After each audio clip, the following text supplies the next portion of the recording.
என்ன இது இந்த அருவா வெட்டவே மாட்டேங்குது. அருவா எடுத்துட்டு வாடினா பழச எடுத்துட்டு வந்திருக்கா பாரு. இது வெட்டவே வெட்டாதே. உமா உமா என்னம்மா? இந்த பரங்கிக்காயை வெட்டுறதுக்கு அருவா எடுத்து கொடுனா இந்த பழச எடுத்து கொடுத்துருக்கியா? புதுசாக வாங்கி வச்சது அங்க பரன் மேல இருக்கு, அதை எடுத்து கொடு. ஏமா அதெல்லாம் எங்க கிடக்குன்னு தெரியலம்மா. பாருடி அந்த பரன் மேலதான் இருக்கு.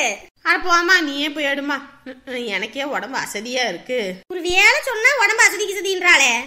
வேணும்னா குடு, அந்த அருவாவை வேணா ஷார்ட் பண்ணி கொடுக்குறேன். இது மொன்னையாயி போச்சு, இது ஒண்ணும் பண்ண முடியாது. இந்த சாணக்காரர் வந்து சாணம் பிடிக்க கொடுக்கலான்னு பார்த்தா அந்த ஆள் இந்த பக்கம் வர மாட்டேங்கிறது.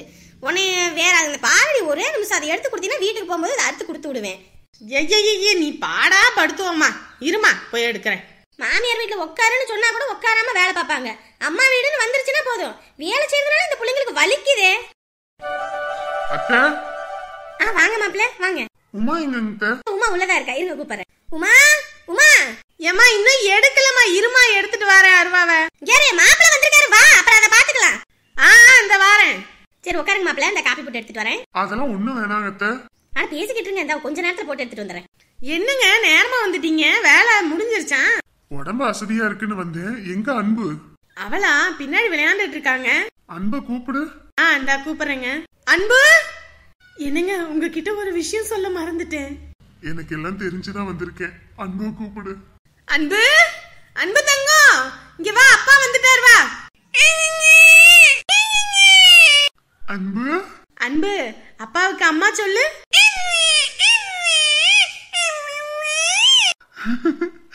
எவ்வளவு அழகா சொல்றல்ல உமா. ஆமாங்க, நம்மளோட வேண்டுதல் வீண் போகல. நம்ம மாவ பேசுறாங்க, அம்மான்னு சொல்லி இருக்காங்க. அப்பா சொல்றாளா? இல்லங்க, இப்பதானே அம்மானே கூப்பிட்டுருக்கா. இன்னும் கொஞ்ச நாள் போக போக அதுவும் வந்துருங்க. எனக்கு இது தெரிஞ்சோனே எவ்வளவு சந்தோஷமா போச்சு தெரியுமா? அம்மா சொன்னோனையும் எனக்கு அப்படியே பறக்கிற மாதிரி ஆயிருச்சு. அது வேக வேகமா ஓடி வந்தேன். இவ அம்மானு சொல்றது எவ்வளவு அழகா இருக்குல்ல. அம்மானு சொல்ல தங்கம். ஐயோ ஐயோ ஐயோ அழகு. எப்படியோங்க நம்ம கும்பிட்ட கடவுள் நம்மள கைவிடலைங்க. நம்ம புள்ள யாரு கூட போய் விளையாண்டாலும் அந்த பிள்ளைங்க ஏதாவது ஒரு தப்பு பண்ணிட்டு நம்ம பிள்ளைதான் ஏதாவது தப்பு பண்ணுச்சுன்னு சொல்லி எம்புட்டு பேச்சு பேசுவாங்க. யார் அடிச்சாலும் அவளுக்கு வந்து சொல்ல கூட தெரியாது, வேணும்னே அடிச்சு விட்டு அவதான் எல்லாம் கீழே விழுந்துட்டான்னு எம்புட்டு பொய்யெல்லாம் சொல்லுவாங்க. அதெல்லாம் கேட்டு எத்தனை நாள் நம்ம 2 பேரும் வருத்தப்பட்டிருக்கோம். மற்ற பிள்ளைங்க பேசும்போது நம்ம பிள்ளை மட்டும் பேசலன்னு எத்தனையோ பேர் எப்படி சூசகமா பேசுவாங்க.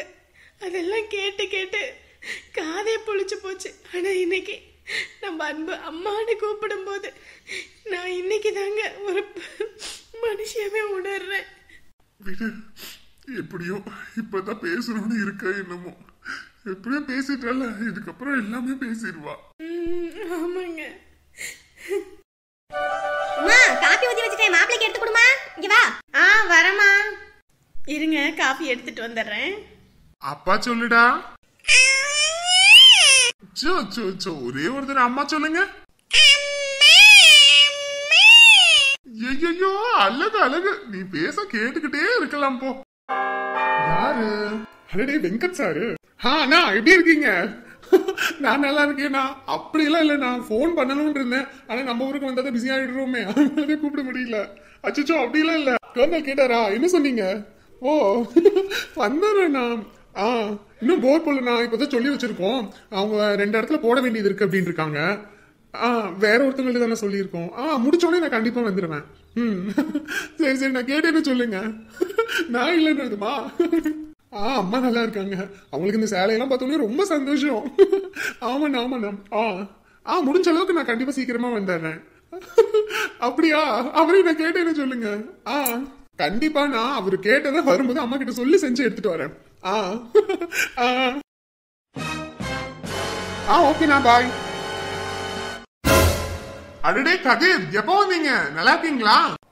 நான் நல்லா இருக்கேன். நீங்க நல்லா இருக்கீங்களா? நாங்க நல்லா இருக்கோம். எப்போ வந்தீங்க? நான் வந்து 2 நாள் ஆகுது. 2 நாள் ஆகுதா? வந்துட்டுன்னு ஒரு வார்த்தை கூட சொல்லல. இல்ல, வீட்லயே வேலை சரியா போயிடுச்சு, அதான். ஓ சரி சரி சரி. இப்போ எங்க இந்த பக்கம் எங்க அத்தை பெரியத்த வீட்டுக்கு போயிருக்காங்க, சின்ன பொண்ணு அக்காவுக்கு சாப்பாடு ஆக்கி போடுறதுக்கு. ஓ சரிங்க. அத்தை அங்க போயிட்டனால மச்சானுக்கு சாப்பாடு கொடுக்கறதுக்கு ஆள் இல்ல, அதுதான் மச்சான வீட்டுக்கு கூட்டிட்டு போலான்னு நாங்க 2 பேரும் வந்தோம். ஓ ஓ அப்படிங்களா? சரி வாங்க நம்ம வீட்டுல காஃபி சாப்பிட்டு போலாம். இல்லங்க இருக்கட்டுங்க, மச்சான் வேற அங்க பசியில இருப்பாரு, போய் கூட்டிட்டு கிளம்புறதுதான். அட வாங்க கொஞ்சம் காஃபி குடிச்சிட்டு போலாமே. இன்னொரு நாள் வரோங்க. ஓ சரிங்க, சரி வரோங்க.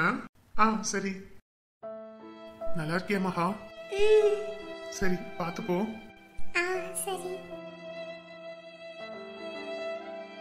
எல்லாத்தையும் மறக்கணும்னு நினைச்சாலும் என்னைக்காவது நேருக்கு நேரா பார்க்கும்போது நிஜமா பார்க்கவே முடியல. நீ நல்லா இருக்கணும் மகா, என்னால உனக்கு எந்த பிரச்சனையும் வராது. நீ எப்பயும் உன் வாழ்க்கையில சந்தோஷமா இருக்கணும். பெரியவரும் வந்திருந்தா பரவாயில்ல, அவர் எப்பதான் வருவாராமா? அவர் வரதுக்கு இன்னைக்கு ராத்திரி ஆயிடும். அது வரைக்கும் புள்ள சாப்பிடாம இருப்பாளா? ஆரம்பிச்சு விடுங்க. அக்கா முதல்ல நாங்க ஆரம்பிக்கிறத விட நீங்க தான் மாமியார், நீங்களே ஆரம்பிச்சு வைங்க. ஆமாமா, நானும் குப்பமாவும் வைக்க முடியாது, நீங்க வச்சு விடுங்க வாங்க. ஏமா என்னதான் நாங்க நல்லது நினைச்சாலும் பெத்தவங்க நீங்க வைக்கிறது தான் நல்லது. நீங்களே வச்சு ஆரம்பிச்சு விடுங்க. இல்ல அது அவ சின்ன வயசுல இருந்து அவ எப்படி இருக்கணும் எப்படி வளரணும் ஆசைப்பட்டு எல்லாம் பண்றது நீங்க. உங்களை விட யாரும் உங்க பொண்ணுக்கு நல்லது நினைச்சிட போறா? போங்கம்மா போய் வச்சு விடுங்க.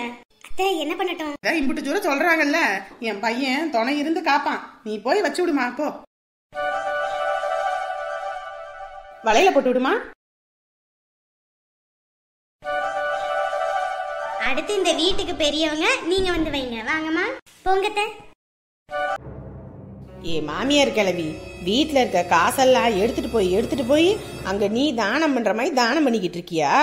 நீ சம்பாரிச்சாதானே வலிய வேதனை என்னன்னு தெரியும். அங்கே சம்பாதிக்கிறது ஏன் புருஷன்.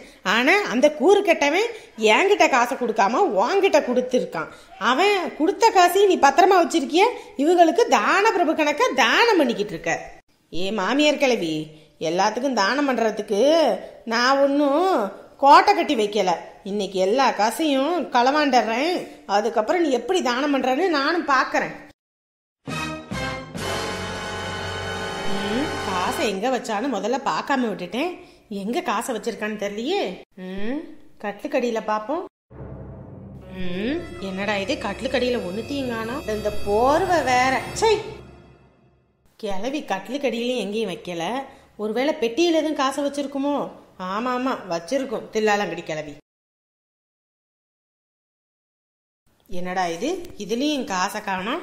ஒருவேளை அந்த மனுஷன் வெளிநாட்டுல இருந்து பெட்டி வாங்கிட்டு வந்ததே, அந்த பெட்டிக்குள்ள இது துணியை வச்சு ஒளிச்சு வச்சிருக்குமோ? ஆமா ஆமா அப்படியும் இருக்கும்.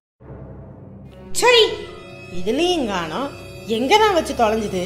காசு 4-5 கட்டு கையில வச்சிருந்துச்சு. எப்படியா இருந்தாலும் ஒரு கட்டை கூட கண்ணுல எட்டாத அளவுக்கு எங்க வச்சுது? எப்படியும் அது கையில ஒரு கட்டுக்கு 50,000 வச்சுக்கிட்டாலும் 4 கட்டுக்கு ஐயோ 2 லட்சம் ரூபா கையில வச்சிருக்குதே. ஐயோ ஐயோ ஐயோ, அந்த மனுஷன் பொண்டாட்டிய நம்ப மாட்டேங்கிறான், பெத்த தாய நம்பிக்கிட்டு இருக்கானே. அம்புட்ட பணத்தையா கொடுத்து வச்சிருக்கான். அது மட்டும் என் கையில கிடைச்சிருந்தா நான் என்னென்னலாம் பண்ணியிருப்பேன். சரி ஜானகி, இன்னைக்கு கிடைக்கலன்னா என்ன, என்னைக்காவது ஒரு நாள் கையில கிடைக்கும், அன்னைக்கு பாத்துக்கலாம். இன்னைக்கு அந்த மாமியார் கிழவிக்கு நல்ல நாள் போல, அதுதான் காசு கிடைக்காம போச்சு. ஐயோ, எல்லாத்தையும் களைச்சி வேற போட்டு விட்டோமே. இந்த கிளவி வந்து பார்த்துச்சுன்னா நான் தான் உலாவி இருக்கேன்னு சொல்லி நம்மளை பிடிச்சி சண்டைக்கு ஏறும். அப்புறம் அந்த மனுஷனுக்கு உடனே போனை போட்டு சொல்லிடும். அந்த மனுஷன் இதுதான் சாக்குன்னு நம்மளையும் போட்டு வாழ்னு கத்துவது. அதனால எடுத்ததையே எடுத்த இடத்துல அப்படியே வச்சிருவோம், அதுதான் நல்லது. இல்லையா அவ்வளோதான். ஐயோ ஐயோ, மகாக்கா வாரேன்னு சொன்னான், இன்ன வரைக்கும் யாரையுமே காணும். எவ்வளவு நேரம் ஆகும்னு தெரியலையே. கிளம்பி ரொம்ப நேரம் வேற உட்காந்துக்கிட்டே இருக்கும். போன் இருந்தாலாவது பண்ணி கேட்கலாம், அதுவும் முடியல. அப்பா கிட்டையும் கேட்க முடியாது. என்னதான் பண்றதுன்னே ஒன்னும் புரியல.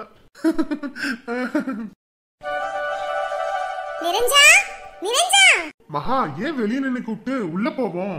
இல்லங்க, அது சரிப்பட்டு வராது. இங்க இருந்து நின்னு கூப்பிட்டு போயிடலாம். நிரஞ்சா, நிரஞ்சா.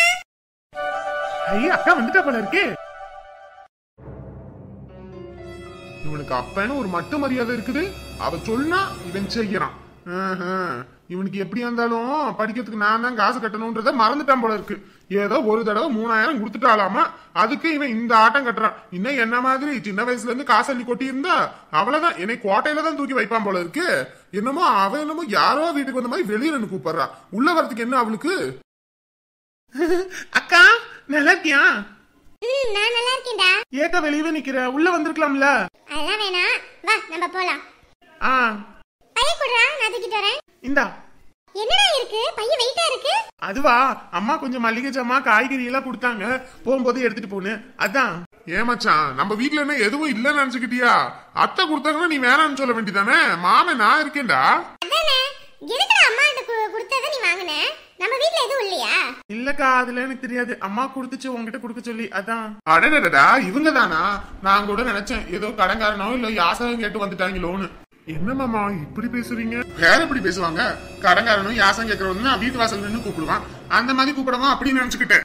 அப்படியா இருந்தாலும் நீங்க என்ன தான பிரபுவா? உங்க வீட்ல வந்து கேட்டோடையும் குடுக்கறதுக்கு அப்படி யாரும் இந்த வீட்டுக்கு யாசம் கேட்டு வர மாட்டாங்க. ஏய், என்ன திமிரா? அப்படியே கூட வச்சுக்கோங்களே, அதுக்கு என்ன இப்போ? ஒண்ணும் இல்லாத வீட்டுல கட்டி இருக்கும்போது நீ இந்த வாய் பேசுற. இன்னும் வசதியான வீட்டுல எல்லாம் கட்டி போயிருந்தேன்னா அவ்வளவுதான்பா, இந்த ஊரையே அழிச்சிருப்ப. இங்க பாருங்க மகா, நீங்க கம்முனு இருங்க. என்ன மாமா, என்ன வட்ட பேசிட்டு இருக்கீங்க? நாங்க ஒண்ணும் இல்லாதவங்க தான், ஆனா குணத்துல ஒண்ணும் குறைஞ்சவங்க கிடையாது. அந்த குணத்தை வச்சுக்கிட்டு நாக்க கூட வலிக்க முடியாது. எங்க அம்மா காலில் வந்து என் பொண்ணை கட்டிக்கோ அப்படின்னு சொன்னதெல்லாம் மறந்துட்டு பேசுறீங்களோ? மாமா நீங்க கம்முனு இருங்க மாமா, அவர் ஒரு நன்றி கேட்டவர், பாத்தீங்களா எப்படி போறாருன்னு. இல்ல மகா, நீங்க சொல்லும் போது கூட நான் என்னமோ நினைச்சேன் மாமா அப்படிலாம் இருக்க மாட்டாருன்னு. ஆனா எப்படி இவ்வளவு ஏளனமா பேசுறாரு, அதுவும் 4 பேர் பார்க்க நடுத்தருவுல வச்சு. அவரோட குணமே அப்படிதான் மாமா. இவர் இப்படி பேசினா மட்டும் நம்ம என்ன குறைஞ்சிடவா போறோம்? நம்ம வாழ்ந்து காட்டுவோம் மாமா, எதை பத்தி நீங்க யோசிக்காதீங்க. மகா, என்ன நினைஞ்சா வா போவோம். இல்லக்கா, நான் வரலக்காங்க. ஏன்டா, ஏன் அப்படி பேசுற? இல்ல அப்பா இப்பயே இப்படி பேசுறாரு, என்னால உங்களுக்கு இவ்வளவு கஷ்டம், நான் வந்தேன்னா அங்க வந்து ஏதோ சத்தம் போட்டாருன்னா என்னங்க, அதனால நான் இங்கேயே இருக்கேன்க்கா, நீங்க போங்க, நான் பாத்துக்கிறேன் என்னைய. என்ன மச்சான் பேசிக்கிட்டு இருக்க? நீ யார் வீட்டுக்கு வரக்கா வீடு, அதுவும் உன் வீடு மாதிரி தான். என்னமோ அவர் அப்படி பேசிட்டாருன்றதுக்காக நீ வரமாட்டேன்னு சொல்லிட்டு இருக்க. அவர் பேசுறதுல நீ காதுலே வாங்கிக்காத, நீ கம்முனு வா. நம்ம வீட்டுக்கு வர்றதுக்கு இப்படி எல்லாம் பேசிட்டு இருந்தேன்னா அப்புறம் நான் என்ன பண்ணுவேன்னு தெரியாது. மகா, கூட்டிட்டு வாங்க. பார்த்தல மாமா என்ன சொல்றாங்கன்னு, அதெல்லாம் எதை பத்தியும் யோசிக்காத, நீ வா நம்ம போவோம். அம்மா உன்னை என்ன நம்பிதான் விட்டுட்டு போயிருக்காங்க, வா. நல்லா சாப்பிடுங்க. பங்கஜக்கா, என்னமுதா எதுவும் வேணுமா? இல்லக்கா, சாப்பாடுலாம் கடையில வாங்குனீங்களா இல்ல வீட்ல சமைச்சீங்களா? ஏமா, வீட்ல தான் சமைச்சோம். யாருக்கா சமைச்சது? நான் தான் சமைச்சேன். ஏக்கா, நிஜமாவே நீங்க தான் சமைச்சீங்களா? ஏன் அப்படி கேக்குற? ஏக்கா, இந்த மாதிரி சாப்பாடுலாம் நான் சாப்பிட்டதே இல்லக்கா, சூப்பரா இருக்கு. இந்த சாப்பாடுல எப்படிதான் செஞ்சீங்கன்னே தெரியல. எல்லாம் பக்கத்துல எல்லாம் சொல்லுவாங்கல்ல, இந்த சாப்பாடு செஞ்சவங்களுக்கு கையில தங்கவளையல் போடணும்னு. ஆனா போடுறதுக்கு என்னால முடியாதுக்கா. இருந்தாலும் சொல்றேன், உங்க கைக்கு தங்கவளையல் தான் போடணும். அம்பட்ட ருசியா இருக்குன்னா பாத்துக்கங்க. என் புருஷனும் புள்ளையும் கூட்டிட்டு வந்து வச்சுக்கோங்க, சோத்து கொண்டாந்து ஒரு பருக்க விடாம மொத்தத்தையும் காலி பண்ணிடுவாங்க. ஏக்கா, சாப்பாடுலாம் மிச்சம் மீதி இருந்தா வெளியெல்லாம் எதுவும் கொட்டிடாதீங்கக்கா. ஒரு டிஃபன் பாக்ஸ்ல எதுவும் போட்டு கொடுங்க, நான் வீட்டுக்கு எடுத்துட்டு போய் என் பிள்ளைக்கும் என் புருஷனுக்கும் கொடுத்துறேன். எதுக்கு மிச்சம் மீதியெல்லாம்?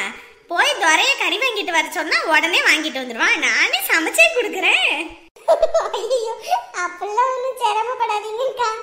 என்னமோ தெரியல, நம்ம வீடு மாதிரி நானா நினைச்சுக்கிட்டு பேசுறேன், எதுவும் தப்பா நினைச்சுக்காதீங்க. அமுதா, அதெல்லாம் எங்க அக்கா எதையும் நினைக்க மாட்டா, அவ மனசுலயும் எதையும் வச்சுக்க மாட்டா. எல்லாரும் ஒரே குடும்பம்னு தான் அவ நினைப்பா. இந்த குணத்துக்கு தாக்க நீங்களாம் நல்லா இருக்கீங்க. இதுல என்னமா இருக்கு? நம்ம கிட்ட எல்லாமே இருக்கு, எதுவும் இல்லைன்னா நீ சொல்லலாம். இருக்கும்போது குடுக்கறதுக்கு எதுக்கு வஞ்சகப்படணும்? சந்தோஷமா இருந்துட்டு போறாங்க, அதுல நமக்கும் சந்தோஷம் தானே. ஹலோ ஃப்ரெண்ட்ஸ் அண்ட் ஃபேமிலி, எல்லாரும் எப்படி இருக்கீங்க? நிச்சயம் எல்லாரும் நலமா இருப்பீங்க நம்புறோம். நம்மளோட வீடியோ உங்களுக்கு பிடிச்சிருந்துச்சுன்னா மறக்காம லைக் பட்டனை தட்டி விடுங்க. ஏன்னா நீங்கள் கொடுக்குற ஒவ்வொரு லைக்ஸ்னா மேற்கொண்டு நிறைய வீடியோஸ் அப்லோட் பண்ணுறதுக்கு நமக்கு ஒரு மோட்டிவாக இருக்கும். இந்த வீடியோ பிடிச்சிருந்துச்சுன்னா உங்கள் ஃப்ரெண்ட்ஸ் அண்ட் ஃபேமிலியும் பார்க்கணும்னு நினச்சிங்கன்னா மறக்காம அவங்களுக்கும் ஷேர் பண்ணுங்க. நம் சொந்தம் தொடர மறக்காம சப்ஸ்கிரைப் பண்ணி சப்போர்ட் பண்ணுங்க. இன்று பிறந்தநாள் கொண்டாடுவோம். லேயா ஸ்னோஸ், இவங்க தன்னுடைய 2வது பிறந்தநாளை கொண்டாடுறாங்க. கிஷான் சார்லஸ், இவர்களுக்கு வாழ்த்துக்கள் சொல்வது ஷஷ்வந்த், யுகேஷ் மற்றும் முகமது சார், பிருந்தா. இவர்கள் அனைவரும் நீடூடி வாழணும்னு நாங்கள் கடவுள்கிட்ட பிரார்த்தனை பண்ணிக்கிறோம்.